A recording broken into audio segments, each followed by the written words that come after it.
In today's video, we are going to answer the question, do I get more cash value by lowering my death benefit? This question was raised by an individual recently who's considering a whole life insurance policy for high cash value, but in reviewing the numbers, the death benefit reduction really jumped out at him. And he said, why is the death benefit reducing there? When do I get it back? What does it look like if I keep my death benefit at that number? So we're going to use that case study or use the question the individual asked as the foundation for answering the question today. So the question again is, do you get more cash value by lowering your death benefit? The specific case study is as follows. We have an individual, age 49. He's interested in funding a policy for a short period of time, $100,000 per year for 5 years. That gets a total of $500,000 into the policy. His goal, maximize the cash value. Cash value benefits here, core benefits being safe, liquid, and tax-free. This tax-free piece, what do we always say? Tax-free if we do not trigger a taxable event, the most common being a modified endowment contract or a MEC. Keep that in mind because that's very important when answering this question. So, option to maximize the cash value is reduce the death benefit. Reducing the death benefit reduces expenses in the policy, which results in more cash value. This is especially true when one is in a situation where they do not want to make payments for a long period of time. So if I have a lump sum of money, I want to get it into a policy quickly. When I'm not making any more premium payments, I'm not adding anything else into the policy, what I want to make sure of is that the cash value growth is maximized. And there are levers I can pull on a policy in order to reduce the death benefit or minimize it, which gives me more cash value. That's the name of the game. However, there are IRS rules to be aware of. So I'm going to go through these rather quickly. Here's what we've got. So the IRS rule on cash value life insurance, in order to keep the third core benefit, the tax-free piece, are as follows. With a whole life insurance policy, we have the modified endowment contract. If a life insurance policy becomes classified as a modified endowment contract or a MEC, what happens is that the cash value can be taxable when you access it. Specifically, what happens is if your policy becomes a MEC, the cash value still grows tax deferred. The death benefit is still paid out income tax free. However, back to the cash value, if you ever decide to access the cash value, either through a withdrawal or through a loan, what happens is that the gains will be taxable as ordinary income to you. And if you're under the age of 59 and a half, you could have a potential 10% penalty tax as well. In short, we don't want that modified endowment contract to occur. So here's how we prevent it. Every policy has what is called a MEC test. Another name for this is our 7-pay test. Sometimes it's called a 7-pay premium or 7 premium test. But what that 7 has to do with is the first 7 years of a life insurance policy. Now, we've got our MEC limit. A MEC limit is exactly what it sounds like. It is a limit that determines the maximum dollar amount you can pay into a policy and still have the IRS view your life insurance policy as life insurance and be able to access that cash value tax-free. If we go over this limit, what happens? Your policy becomes a MEC, then we've got to deal with the MEC rules and taxes. It's no fun. So here's the thing about the MEC limit. This is the fun part. We can set it wherever we want.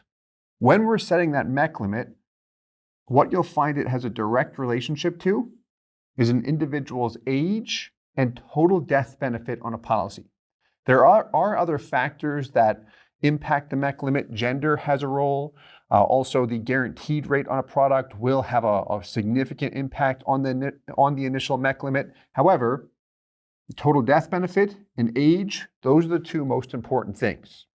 So if this individual wants to pay in $100,000 per year, what we're going to do, based on his age of 49, is solve for the minimum death benefit needed so he can pay in $100,000 per year because his goal is to maximize cash value.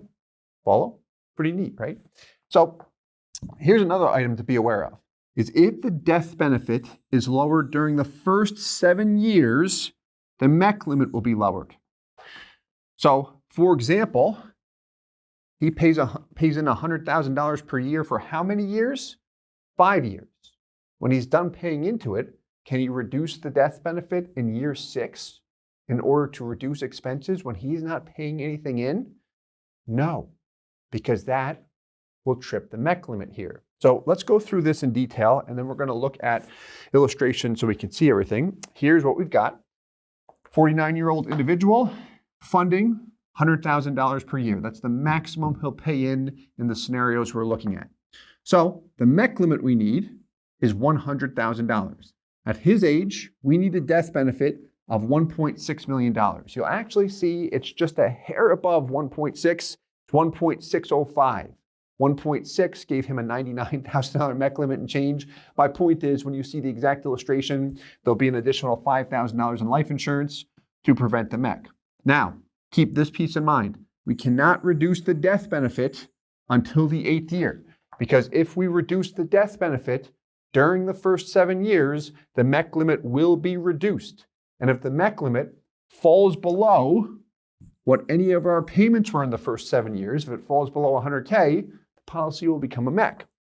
So what we're going to do here is reduce the death benefit in the 8th year.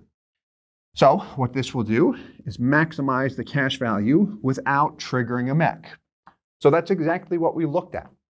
However, a question popped up. He saw the death benefit drop and he said, okay, wait a minute. What if I don't want that death benefit reduced? What if I want to keep it the same? Man, if something happens to me, I do like seeing this $1.6 million paid to my wife. What happens if I move forward with this strategy, this exact policy, funding at $100K per year for 5 years, but I don't reduce the death benefit? What if I keep it the same? Well, here's the way I would ask the question, or ask the question for him or someone that I'm helping, if I'm working with an agent, if I'm serving, call it as a third-party advisor, is specifically, what's the cost? Not that you're going to add more money to the policy, but what does it cost you in cash value performance and death benefit performance long-term? Because what I'll add is when we reduce the death benefit in a policy to maximize cash value, that's exactly what we're doing. That's what the individual wants to do. They want to get as much cash value growth as possible. So that will result in less death benefit immediately. However, the option with the most cash value long-term will have the highest death benefit long-term in most scenarios. And the reason why is because when I hit age 100 in a life insurance policy, what happens to the cash value and death benefit? They become equal. Now, with some products, that doesn't happen until age 121, but most you'll see is age 100. And my point there is when one hits their 80s and 90s, nearing mortality, when we might die, if I've got the most cash value with that option, where I've reduced the death benefit initially to juice my cash value, my death benefit will be higher than what it would have been if I did not reduce it. So we're going to look at some visuals on that point. Let's have some fun. What we will start with is what most individuals we work with decide to do. So up here in green, you see reduce death benefit, maximize cash value. 100K per year, funded for 5 years. Policy is maximized for cash value first year. 100 goes in. It's at 83.5, so just about close to 84% in the first year. There's your death benefit, $1,605,000, which kind of drives me nuts with my OCD. But why it's there is because that gives him a MEC limit of $100,000. If we go down to 1.6, we don't have that MEC limit of 100K. It's 99,000 and change. So there's the funding. Year 5 is our break-even point. We've paid in 500. We've got 502. Now, years 6 and 7, we won't see it on the Excel workbook. You'll see it in the detailed illustration. There's still a premium due. We're not paying it. The policy is paying the premium for us. What happens with your death benefit? Doesn't change. We've got a term rider attached as well. So the policy is paying for itself in this scenario. Then in year 8, we eliminate the premium. The option we used here, you'll see this on your illustration, is a reduced paid up. which gets rid of the term rider as well, but we eliminate the premium, and that results in the strongest cash value growth moving forward. All right, sweet. And eventually, what happens with that death benefit? Well, first, initially, we see it drop to under 1.2. That's what caused him to pause. So if this is you and you said, okay, cash value is my goal, however, the death benefit's important, I don't know that I'm comfortable with that. What are options I have with this policy? Okay, so this is why the purpose of this video, and we're going to look at a solution next. But what I would also highlight is the fact that it does recover over time. This is based on the present dividend interest rate, so things will change over time. But here it recovers right at age 70. Okay. Keep the death benefit at 1.66 million. This is the exact same policy. And you will notice through policy year 7, everything's identical, your cash value and death benefit figures. So if we elect to reduce the death benefit or keep it the same, it is not something that we declare upfront when we start the policy. Meaning this individual can start his policy and then he can decide when year 8 comes if he wants to reduce it or if he wants to keep it the same. The same is true of the funding. That can adjust too over time. So for peace of mind, you don't have to feel like you have to choose exactly what you're going to do when starting a policy, because we all know life happens, things change. I think I'm going to commit to plan A, but something happens where all of a sudden plan A became plan C. You know what I mean. Let's continue on. So what we've got here is the death benefit remaining at 1.605, and eventually this increases too. What happens is we've got a 1-year term rider here, and it is gradually expiring as the whole life death benefit increases. My point is eventually the term burns out, and you'll see your whole life death benefit increase. What was the question that I would ask if I'm sitting on your side of the table or his side of the table? I'd say, what does it cost him or the client if he keeps the death benefit at 1.605? That is what I would want to know. When I say what does it cost him, I don't mean him paying more money, because what he wants to do is get $500,000 in over 5 years, wants to use it for real estate. The cost is what's it going to cost him in cash value performance and death benefit performance over time. So this will represent how much more or how much less we have in cash value and death benefit with this option highlighted in gold compared to the option highlighted in green. So for the first 7 years, identical because it's the same policy. Year 8, what do we see here? $2,400 less. This represents the fact that by keeping the death benefit, not cutting the term rider, not getting rid of the base premium, but by keeping it high, we've got $2,400 less in cash value. If we look at age 65, $44,000 less in cash value. What's the death benefit though? Got to look at that to be fair. Several $100,000. The first year you've got $400,000 and change more. By age 65, $171,000 and change more. So if he passes at age 65 and he decided to maintain the death benefit, he would have had $44,000 less to work with at that point in time. But if he dies, there's another $170,000 and change that's paid to his beneficiary. That's income tax free as well. It's paid out. So that's what we've got to consider here. However, as time passes, what happens? Remember what we mentioned? Policy that has the highest cash value long term will also have the highest death benefit long term. So there we go. It's really by age 70 here that we see the cash value maximization strategy give me more long term, meaning option A has more money. And there's other things you can do here too. Some people say, hey, could I just get a term policy? Say it's a level 10-year term for $400,000 or something like that, just to bridge that gap. The answer is yes, you absolutely could do that. Another thing that popped up here, and we'll wrap up with this, is what if I keep paying? Because yeah, the plan was to fund for 5 years, but if I wanted to add more money, can I? The answer is yes. He could throw in another 100 grand in year 6 if he wanted to. He could pay 25,000 some years. The policy is very flexible, so he can adjust what he pays in. But here, we're going to look at funding just the minimum here, but also maintaining the death benefit. So this is not really a fair example to compare to the first two with respect to the cash value growth because we're pumping more money in.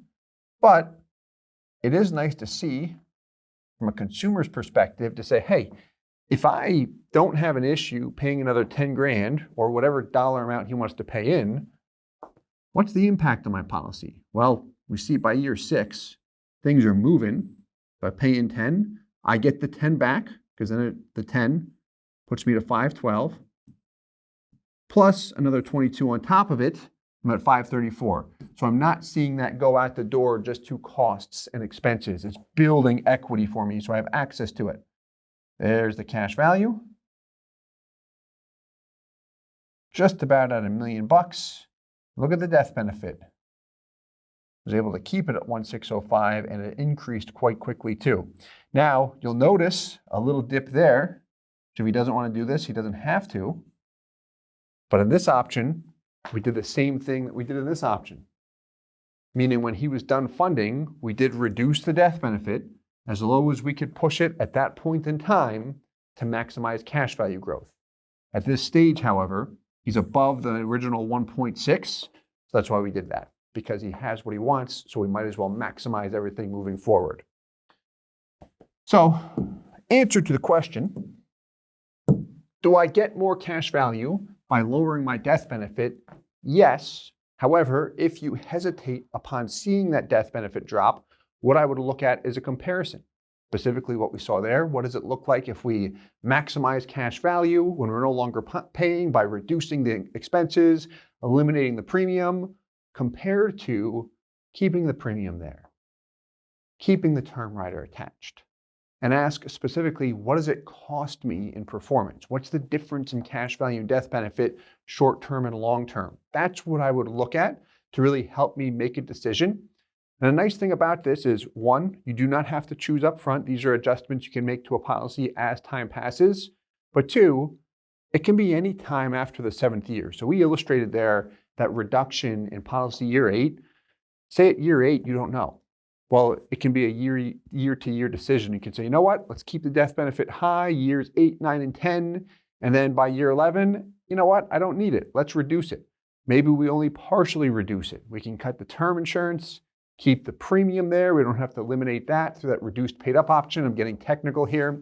My point is we've got options there. And when someone's trying to figure out what lever they want to pull, what we want to make sure of is that we provide the available options there and really let you know if you go this route, there's no turning back. However, here's an option you can partially exercise and here's your options available afterwards. This way we can use the policy really how we want to right now without hurting us long-term. So I hope you enjoyed this one. If you did, please hit the like button, subscribe for more. Let us know if you have any questions at all. And as always, I hope this helps. Thanks so much. Hey guys, Steve Parisi here. If you enjoyed the content you just saw, please subscribe, like, and hit the notification bell for future videos. If you'd like more information or to see some custom policies for yourself, feel free to call or email our offices at the contact information below.